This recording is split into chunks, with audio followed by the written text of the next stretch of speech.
একটা নিরীহ phone call, আর তাতেই খোয়া গেল 2.5 লক্ষ টাকা। এখন সব হারিয়ে চরম দুশ্চিন্তায় সারেঙ্গার জয়ন্ত হালদার। এই অবস্থায় সারেঙ্গা থানা ও পুলিশের সাইবার ক্রাইম বিভাগের দ্বারস্থ হয়েছেন তিনি। পেশায় ব্যবসায়ী জয়ন্ত হালদারের দাবি, গত 27 মে সন্ধ্যায় একটি অজানা নাম্বার থেকে তার কাছে ফোন আসে। রিসিভ করতেই ফোনের ওপার থেকে বলা হয়, আপনার মোবাইলটি আপডেট করুন। এই কথা বলার পর ফোনটি কেটে গেল। আসে একটি মেসেজ, আর ওই মেসেজে ক্লিক করতেই চরম সর্বনাশ। পর্যায়ক্রমে ব্যাংক অ্যাকাউন্ট থেকে কেটে নেওয়া হতে থাকে প্রায় 2.5 লক্ষ টাকা। ওই ঘটনার পর বন্ধ সংশ্লিষ্ট মোবাইলটির ইনকামিং কল। আর কয়েকদিন পর ছেলেকে ইঞ্জিনিয়ারিং কলেজে ভর্তি করানোর কথা। ছেলের উচ্চশিক্ষার জন্য তিল তিল করে জমানো টাকা খুইয়ে এখন দিশেহারা অবস্থা সারেঙ্গার জয়ন্ত হালদারের। ক্রমাগত বেড়ে চলা সাইবার ক্রাইম সম্পর্কে কেন্দ্রীয় সরকারের তরফে শুধু সচেতন করে দায় সেরে ফেলা নয়, সাধারণ মানুষকে এ বিষয়ে সুরক্ষা প্রদানের দাবিও জানিয়েছেন তিনি। আমার ফোনে একটা হোয়াটসঅ্যাপ নাম্বার একটা কল আসে, যে কলে বলে যে আপনার ইয়েটা আপডেট করুন, ফোনটা আপডেট করুন। দিয়ে আমি কলটা কেটে দিই। দিয়ে আমার একটা হোয়াটসঅ্যাপে মেসেজ আছে, সেই মেসেজটা আমি জাস্ট দেখার জন্য সুইপ করি। সুইপ করার পরেই আমার দেখা যায় যে আমার ফোন থেকে টাকা মানে সেকেন্ডের মধ্যে, মিনিটের মধ্যে কাটতে শুরু করে। আমি মেসেজ পাচ্ছি কাটছি। আমি ইভেন ওই মিন টাইম আমি ফোনটা কিছুক্ষণের জন্য অফ করে দিই, ভয়ে যে মানে টাকা কাটছে আমি বুঝতে পারছি, মেসেজ আসছে যেহেতু অফ করে দিই। অফ করে দেওয়ার পরও দেখছি অলরেডি টাকা কেটে মানে অ্যাকাউন্ট থেকে ক্লিয়ার হয়ে গেছে। ইয়েস ব্যাংক থেকে RBL দুটো ব্যাংক থেকে আমার টাকা বন্ধ হয়ে গেছে। কোনো ওটিপি শেয়ার করেছিলেন? না, আমি কোনো ওটিপি শেয়ার করিনি। জাস্ট মেসেজটা দেখেছিলেন, ওপেন করে মেসেজটা আমি হাত দিয়েছি। তার আগে ফোন যে করেছিল, কারা করেছিল মনে হচ্ছে? ওই RBL ক্রেডিট কার্ড এরকম থেকে দেখাচ্ছিল, তারপরে ব্যাংকের হতে পারে দিয়ে ধরে ছেড়ে দিয়েছি ফোনটা, আমি ইয়ে করিনি। তারপরে মানে আমার ফোনে একটা মেসেজ আছে, ওই মেসেজটা আমি মানে ধরি। মেসেজটা ধরার পর থেকে এরকম শুরু করে। তারপর কত টাকা কেটেছে?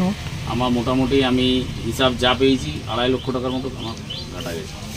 কবে হয়েছিল ঘটনাটা? ঘটনাটা হয়েছিল 27 তারিখ সন্ধ্যে 6:30 থেকে 7টার মধ্যেই সব শেষ।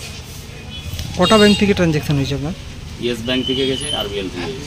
দুটো ব্যাংক থেকে গেছে? দুটো ব্যাংক থেকে। একটাই মেসেজ এসেছিল? একটা মেসেজ। কি মনে হচ্ছে এটা ফ্রড?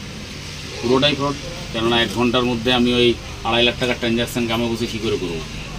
কোনো আমি শপিং মলে গেছি বা কোথাও গেছি, সুইপ করেছি, আলাদা ব্যাপার। আমি সারেঙ্গায় থাকি, সারেঙ্গায় থেকে আমি কাজের মধ্যে ছিলাম, কাজের মধ্যে থেকে আমাকে আসে, আমি তো ধরি। তারপরে অত টাকা ওই যেসব কোম্পানির নামে টাকাগুলো ট্রান্সফার হয়েছে, ওইগুলো এখানে আমি কোথায় পাবো, বা ওদের স্ক্যানারই বা আমি কোথায় পাবো, বা আমি কীভাবেই করবো?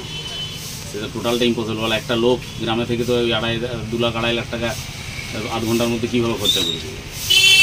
আপনি এটা নিয়ে বা খরচা করবে সেইভাবে তো করবেও না। আপনি এটা নিয়ে টোটালটা ফ্রড। আমি গিয়েছিলাম, থানাতে গিয়েছিলাম। থানা আমাকে প্রচণ্ড রকম সহযোগিতা করে, সারেঙ্গা থানা অফিসাররা আমাকে বুঝিয়ে বলে যে ওনারাই ভিজিলেন্সের যেটা সাইবার ক্রাইম ব্রাঞ্চের নাম্বার দেয় 1930, নাম্বারটাতে আমি ফোন করি। নাম্বারটাতে ফোন করার সঙ্গে সঙ্গে ওনারা ফোনটা আমার ধরে দিয়ে আমাকে যথেষ্ট ভালোভাবে গাইড করে, মানে খুবই ভালোভাবে গাইড করে। আমি প্রচণ্ড হেল্প পেয়েছি। দিয়ে আমাকে যেসব ডেটাগুলো বলে সেসব ডেটাগুলো পাঠায়। সেসব ডেটাগুলোর মধ্যে আরও যেসব ডেটা দরকার হয় সেই ডেটাগুলো আমাকে আবার মেসেজ করে পাঠায়, আমি আবার ওনাদেরকে পাঠাই। ওনারা মানে খুব কুইকভাবে কাজটা করেছেন। দিয়ে আমাকে একটা ওই ভিজিলেন্স থেকে কনফিডেন্স মানে অ্যাকনোলেজমেন্ট একটা নাম্বার দিয়েছেন। ওই নাম্বারটা আমি যেসব ব্যাংক থেকে আমার টাকাগুলো কাটা গেছে সেসব ব্যাংকে আমি ইমেল করি। আর টাকা ছিল পুরোটাই চলে গেছে না? নাকি পুরোটাই চলে গেছে, মানে যা ছিল পুরোটাই গেছে। একটা 55 টাকা ব্যালেন্স আছে, একটা 352 টাকা ব্যালেন্স আছে। পুরো টাকাটাই গেছে? পুরো টাকাটাই গেছে। এইভাবে যদি মানে মানুষ হয় প্রতারিত হয় তাহলে তো খুব বিপদ। মানুষ বিপদে পড়ে যাবে। একটা মানুষ, আমি আমার যেমনি ছেলের ভর্তি নিয়ে পড়তে যাবে সেই হিসাবে আমি একটা ইমার্জেন্সি টাকা কিছু রেখেছিলাম। আর সেই টাকাটা আমার 31 তারিখে একটা ইঞ্জিনিয়ারিং কলেজে সিট বুকিং করার জন্য টাকাটা ছিল। 31 তারিখে টাকাটা পাঠানোর কথা ছিল। দিয়ে আমি ফ্রডে ফেসেছিলাম।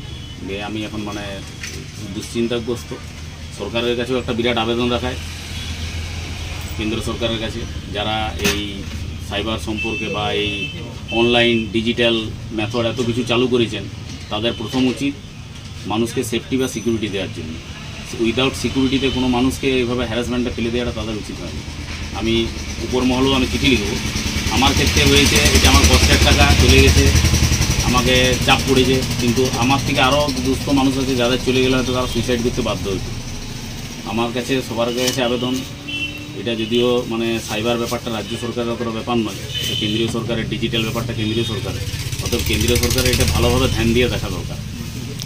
প্রশাসন তো সচেতন করছে।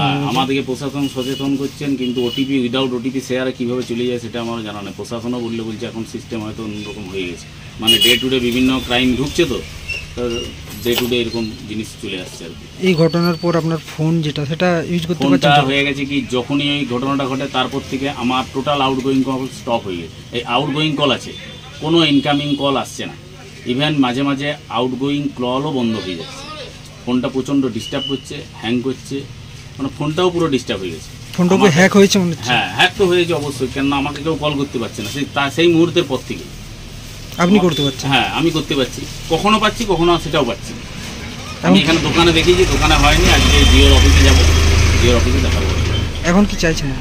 এখন আর কি চাইবো, মানুষের কাছে আমি চাইছি যে যেমন আমার টাকা পয়সাগুলো রিট্রিভ হোক, 1 নম্বর।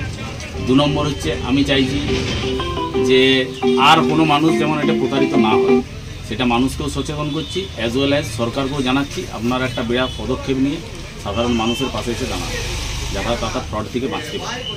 নাহলে ডে টু ডে এইভাবে যদি গ্রামাঞ্চলের থেকে ইভেন শহরাঞ্চলে যারা ফ্রড করছে তাদেরকে যেমন ধরার ব্যবস্থা করা হয়, কেননা আমরা কষ্ট করে রোজগার করছি, কেউ 2 নম্বরই জালিয়াতি করে সেই টাকাটা উড়িয়ে দিচ্ছে, এটা আমাদের পক্ষে খুব দুঃখজনক ব্যাপার।